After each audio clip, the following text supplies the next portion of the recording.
So I have here a bunch of iron pipe fittings. These are 6-inch nipples.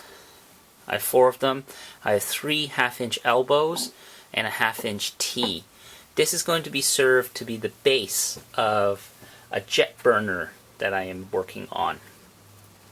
My intention for the jet burner is to make an outdoor cooking station for using it to boil large amounts of water, whether it be for, say, something like a seafood boil, or what I would like to do with it is to make a wok station that produces a nice amount of BTUs to get that really nice restaurant flavor.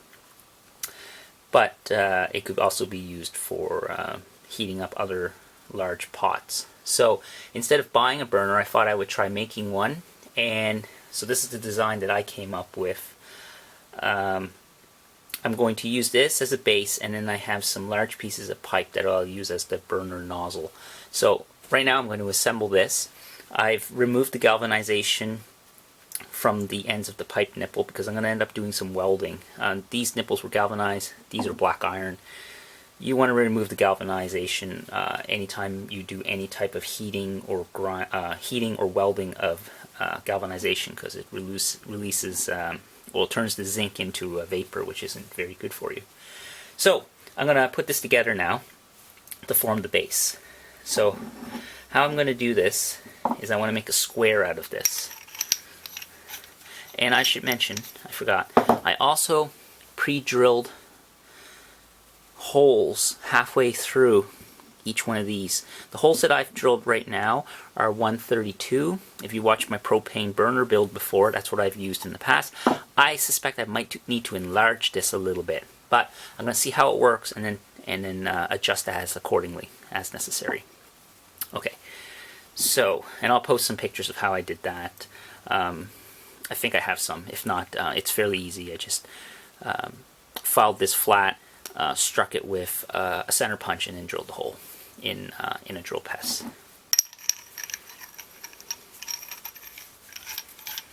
So this is going to be a bit of a loose fit, and the reason why I can't just tighten this all together is because once it forms a square, it won't seal this tight, even if I use dope, if I use some pipe dope or some thread tape, some Teflon tape. So I'm going to instead weld this. Alternatively, I could have just taken a piece of pipe, cut 45s on it, and made a square, welded it all together. I think this was just a little easier, less cutting, maybe a little bit more welding, but I'm okay with that. But this will just give you an idea of how to do this. So what I want to do is I want to make sure all my holes face upward.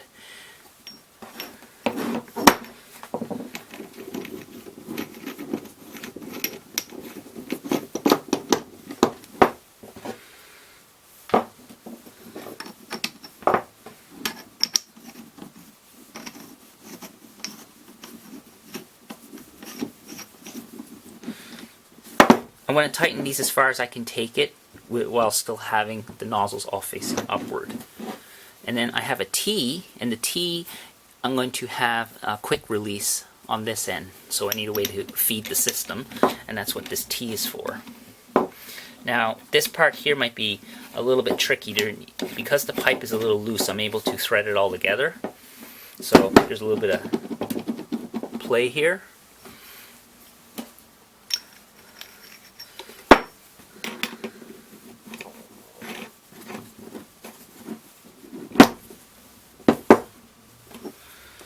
And then this last piece is the hardest to thread in. So I have a little bit of play here in order to get it in.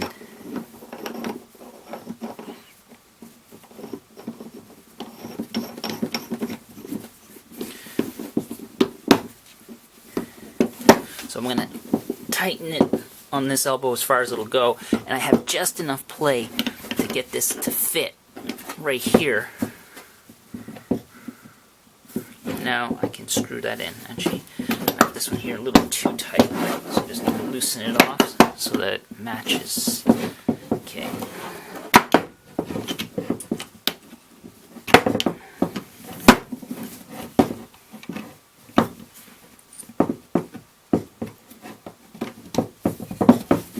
There.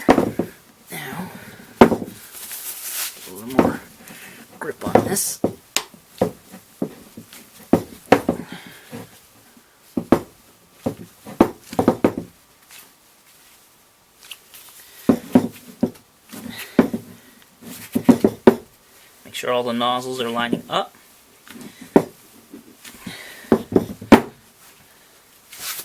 Okay, so I have my base now. Next, I'm going to tack this all in place, make sure it seems good, and then I'm going to weld all the way around to give this a complete seal, and then I'll weld on the nozzles, which I have some iron pipe for that, and I'll show you that next. And I'll feed it with propane and light it, so it's a fairly simple design.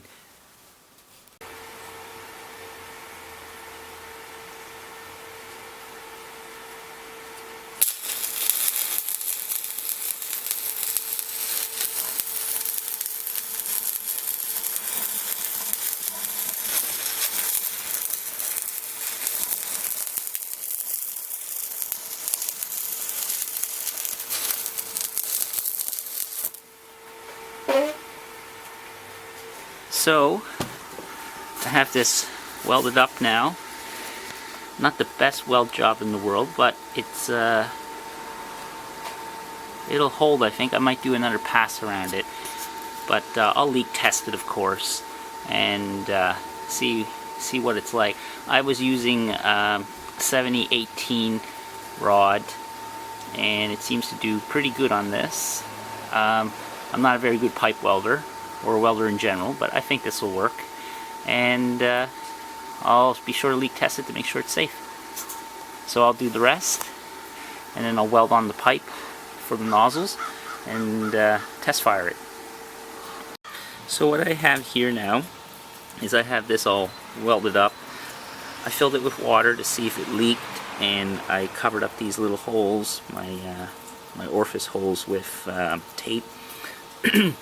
And I don't seem to have any leaks, so this will be a good test anyway, and then I'll further test it later for leaks. But anyways, so I got some Schedule 40 pipe here, which will be the burn tube, and this is Schedule 40, so it's pretty thick walled.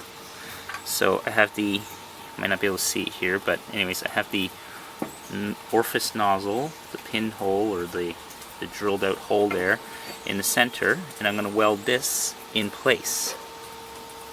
So I have a board here just to build it up. I have it angled slightly inward a little bit, just because for my purposes I'm going to be using a wok, and I want to be able to focus all four burners in the center of the wok. So I'm just going to tack that in place and give it a test fire. So here I have all four nozzles or pipes welded on. I did a test earlier, and what I have for the orifice nozzle was 132 size drill bit that I used, and I had to up it to a 1.3 millimeter for it to burn. I did a test burn earlier with just one tube hooked up. I couldn't get it to ignite, so the fuel air mixture wasn't proper, so I increased the amount of propane going to it, and I got a good burn. I progressively went up in larger drill bit sizes until I reached one that I think seems to be pretty good. So right now the drill bit I had used on all four orifices are 1.3 millimeters, so smaller than a 16th drill bit. Okay, so I'm going to wait until it gets dark and do a proper burn and see what it looks like. Right now, because of we're in full bright sunlight, I can't really tell how large the flame is. The way I get propane into the system also is I have the T here, and then I have a 1/2 inch to 1/4 inch bushing, which then reduces it down into this quick release coupler or fitting, and then to this quick release for propane, and then that just fits on like that, and then I can turn on the propane like that. So that's how I get propane into the system, with the hose connected to my propane tank and with a regulator. I have a 0 to 30 pound regulator that's adjustable, which I'll show you here in a second. So here's the regulator hooked up to the 20-pound propane tank. I have a pressure gauge. This is the other end of the hose, which leads up to the burner. And then this is the adjustable regulator. So depending on what you get, you could get a fixed one I think a 5 psi for a burner like this works just fine. You just have to make sure that it can handle the throughput, the amount of propane that'll be being pushed out. These can have a tendency to freeze up, the regulators, if you have a lot of propane flowing through them, if there's a big volume. Alright, so it's dark out now. I got the burner set up. I have the regulator set to 5 pounds per square inch, and I'm going to give it a test fire. Hopefully we'll be able to see the flame. In fact, I know we'll be able to see the flame. So, just going to zoom this out a little bit.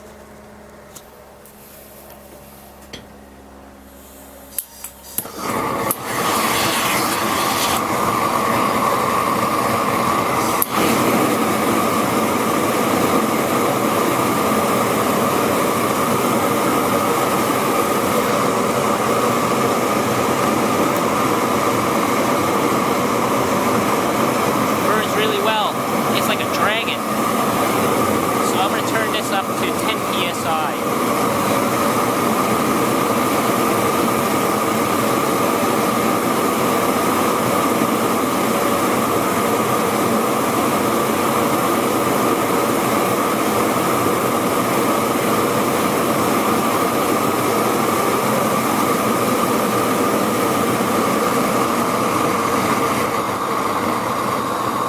Wow, that thing really works.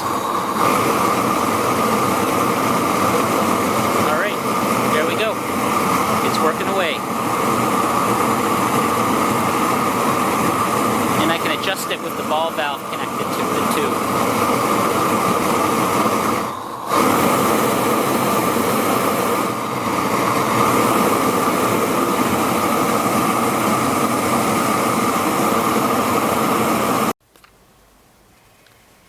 Alright, I'm going to turn it on one more time.